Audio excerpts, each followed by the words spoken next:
आज जो मेरा टॉपिक है वो है real estate investing for beginners.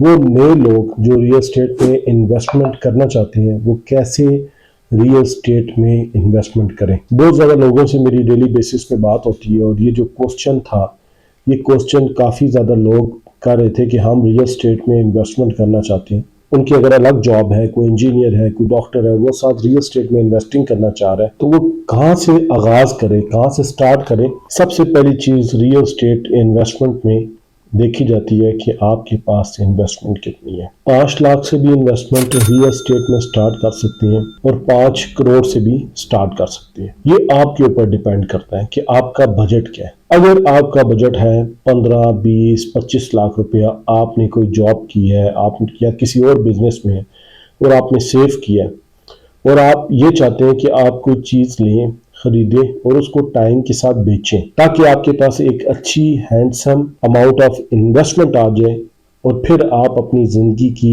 हर चीज़ को एक अच्छे तरीके से इंजॉय कर सकें। बहुत सारे लोगों को मैंने अपनी लाइफ में रियल एस्टेट में स्टार्ट कराई, रियल एस्टेट इन्वेस्टमेंट स्टार्ट कराई और आज काफ़ी ज़्यादा लोग जो हैं एक अच्छी वैल्यू पे, एक अच्छी जगह पे पहुँचे हुए हैं। मेरे एक क्लाइंट थे जिनकी एक शॉप थी और सिलेंडर्स की शॉप थी। स्टार्टिंग इन्वेस्टमेंट कम से कम 35 लाख रुपए थी। ये आज से कोई 5 साल पहले की बात है। उन्होंने उसको रोटेट करना स्टार्ट किया।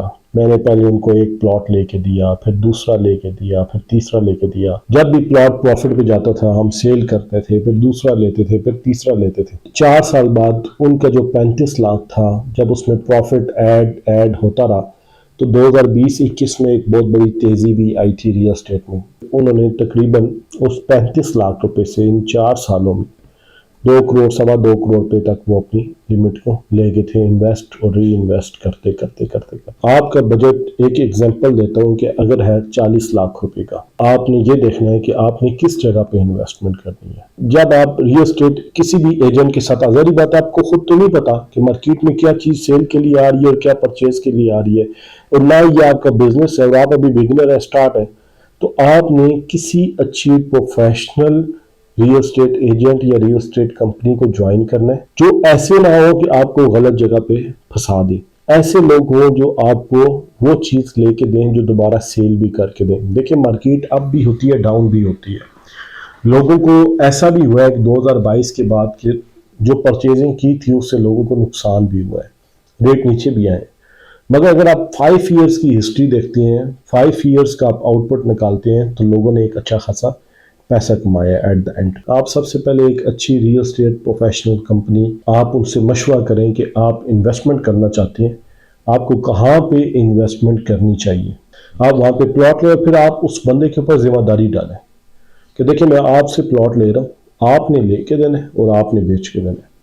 आप चाहें तो प्रॉफिट में से रेशियो रख लें 20%, 25%।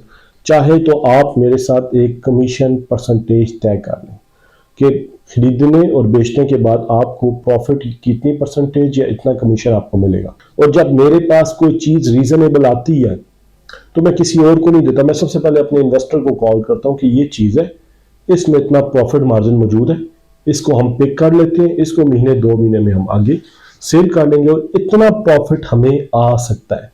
क्या 2-3 ट्रांजैक्शंस होंगी जब आप चीज़ खरीदेंगे फिर बेचेंगे, ये आपकी 2-3-4 तो आधे रियल एस्टेट एजेंट आप भी बन जाएंगे।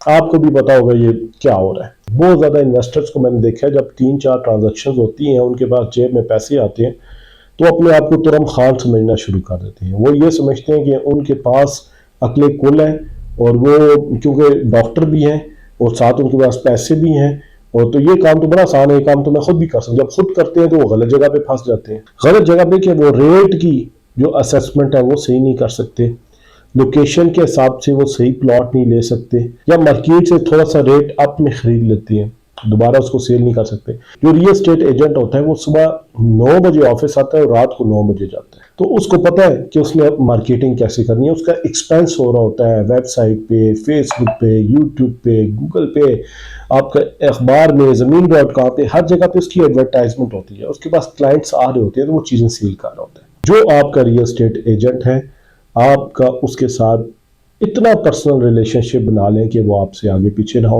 वो आपको क्लाइंट ना समझे, वो आपको भाई समझे।